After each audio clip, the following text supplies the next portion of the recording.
We're trying to give hope, and to start Akara business doesn't take a lot of money. To start roasting corn, or somebody even said about grand, you see, they're saying that kuli doesn't take much. May una come buy Akara or Chubby Babies Kitchen, don't they sell Akara here? Where are my chop stars? Hot Akara, 50 naira. Ever since the first lady said everybody should go and be frying Akara, then frying Akara is very, very easy. The social media has been buzzing with Akara recipe. And you will notice one thing, everybody is trying to fry Akara. Yes. So, while everybody is talking about Akara as a business, I kept thinking about something that is completely different. Can Akara become a very healthy food for our children? Yes, of course, it can if you can only prepare it the right way. So over the years, I've made this Akara recipe many times and I discovered something that can make it very fluffy, softer, easier for your little ones to enjoy, and also weight gaining. So if you want to make Akara for business, according to what our first lady said, or you just want to make something delicious for your baby, I want you to watch this video from beginning to the end, because today I am sharing my favorite version from start to finish. I will show you the common mistakes that can make Akara very hard and dense or too oily, so you can avoid them. Join me, let's make Akara, because I've started Akara business as you're seeing me now. To make the best Akara for your kids, you need to have a good beans. Yes, everything starts with a good quality beans. If your beans are old or weevil infested or full of sands or stone, your Akara may not turn out the way you expect.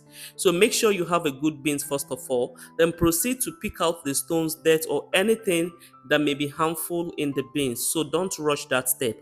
After you are done picking, proceed to rinse the beans. That's give it a quick rinse to remove any other dust or dirt. Then soak the beans for like 5 minutes so that the skin can be easier to peel off or to go off. Now once the beans are soaked, it is now time to peel. There are two ways to peel beans: the traditional hand method, which is what I am doing now, and this one takes a little longer, and then there is also the blender method, which is much faster. But because of the generation we are, I will always prefer you use a blender so that it will make your work easier and faster, right? So I will show you the both of them so you can choose the one you prefer. Now I'm done with the hand method. I just transferred the beans into the blender, and you can see, just give it some quick pauses here and there, and the skin is off immediately. Don't blend fully, just quick pause on the blender. You pause it, pause here and there. You will see the skin coming off immediately. Chop stars, you know what's funny? Ever since the first lady mentioned Akara, everybody suddenly became an Akara seller. My timeline has been full of frying pans, bubbling oil, and golden Akara everywhere. But as I watched all those videos, I noticed something. Almost nobody was talking about babies, and that got me thinking, if Akara is packed with protein, why aren't more parents preparing it in a way that is suitable for little ones?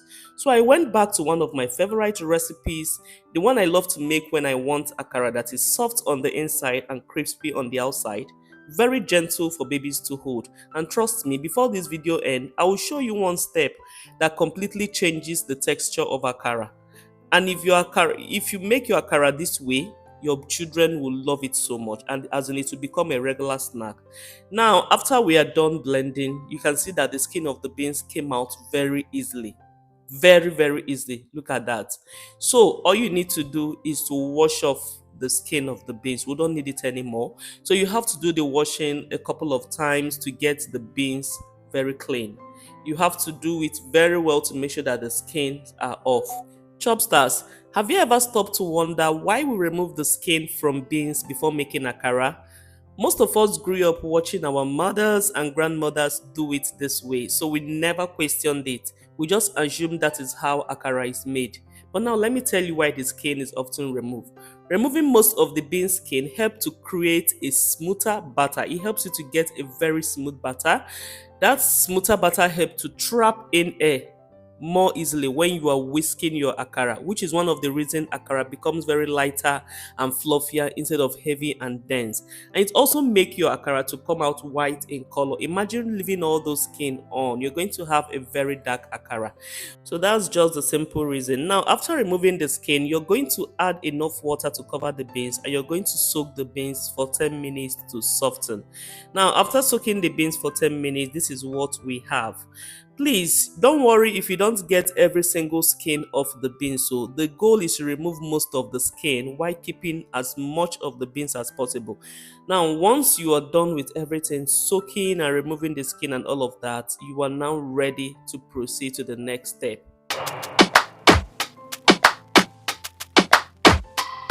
And now that our beans are ready, we just carefully transferred everything into the blender, and we are going to build the flavor for this akara. And to build this flavor, I am using fresh red bell pepper, also known as tatache. This adds a beautiful natural color and a subtle sweetness to the akara. Next is shombo. I'm adding just one red chili pepper that gives a richer flavor. If you're making this for a baby or toddler who isn't ready for spicy food yet, simply leave the chili pepper out. The akara will still taste delicious. I also added 2 little habanero pepper, and I'm also adding a little onion. This is one of the ingredients I never skip because it gives the akara that rich homemade flavor we all know and love. Now, here is something I always tell parents. You don't need lots of ingredients to make delicious akara. Fresh ingredients, the right consistency and the right technique will give you much more better results than adding everything you can find. Next, you're going to add very little amount of water. Emphasis on little. Please, you don't want to stock up your akara with lots of water. If you add too much water, your akara batter is going to come out very watery and it is not going to form. So the best thing is to add very little water just to help with the blending process, right? So you're just going to use a presser to press the beans and make sure they blend evenly. You need a very strong blender to do this. If you don't have a blender, please take it to a commercial milling station and let them wash their milling machine and get it milled for you. So you're going to blend this until it comes out very smooth. Yes, and all the peppers are now blended. You can see the color it is giving to our beans. Please do not add too much water. I beg you, don't add a lot of water when you are making this, or else you're going to have a very flat akara. This is one of the secrets I am telling you now, and it is one of the things that makes akara to come out very bad. Once the akara has blended fully well and the peppers are incorporated into the akara, this is how your batter should look. Very thick, smooth, and reddish. Guys, we're about to make the best akara recipe your baby have ever had. Now we are at the step that can make or break your akara. In fact, if you have ever wondered why your akara comes out heavy, flat, or dense instead of soft and fluffy, there is a good chance this is the reason. So you have to watch this part and listen to me as best as possible. Once you are done with blending, you're going to transfer it into a mixing bowl. Don't rush straight to frying. This is where patience really pays off. You're going to use a whisk or even a traditional turning stick to begin whisking the batter continuously. As you whisk, you are incorporating air into the mixture. Those tiny air bubbles are what help to create a lighter, fluffy texture when the batter hits the hot oil. You're going to keep whisking until you notice that the batter is becoming lighter and you can clearly see some bubbles forming throughout on the batter. That is a good sign that enough air has been incorporated into the batter. Many people stop too early because they think the batter is already mixed. But if you skip this step or you don't whisk long enough, your akara can still cook, but it may turn out heavier and less airy than you would like. So don't rush this part. A few extra minutes of whisking can make a noticeable difference in the final texture. Now, once you start seeing those tiny bubbles, that is a sign that your batter is ready for the next step.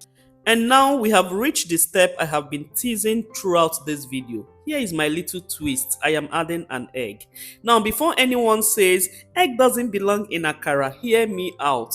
This isn't how every family makes akara, and that is perfectly okay. But after trying different versions over time, I found out that adding an egg gives me a softer, lighter texture that works really well for this recipe.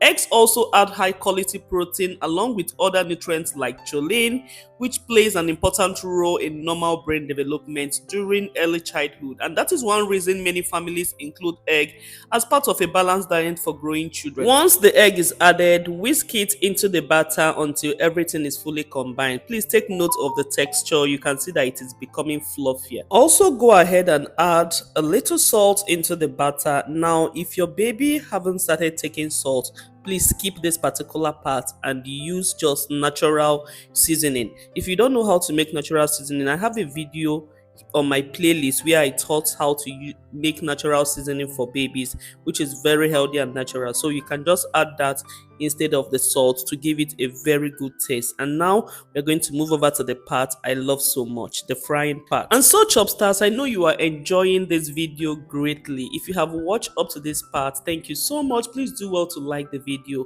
Go to the comment section and drop yummy akara for me. I love to see your comment. It makes me know that yes, that my family is really enjoying the recipe I drop here. And if you have not subscribed, what are you waiting for? Click the subscribe button and click the notification bell so that each time I drop another banger like this, you'll be the first to see it. Now it is time to fry our akara, but before you start, make sure your oil is properly heated. If the oil is too cold, the akara will absorb too much oil and become greasy. If it is too hot, the outside may brown too quickly while the inside remains uncooked. Now you're going to drop a bulb of onion into the oil for flavor, and then using a spoon or scoop, you're going to gently drop the batter into the oil, leaving enough space between each other. Don't try to clog them so that they can cook evenly. Avoid overcrowding the pan because that can lower the oil temperature and affect the texture.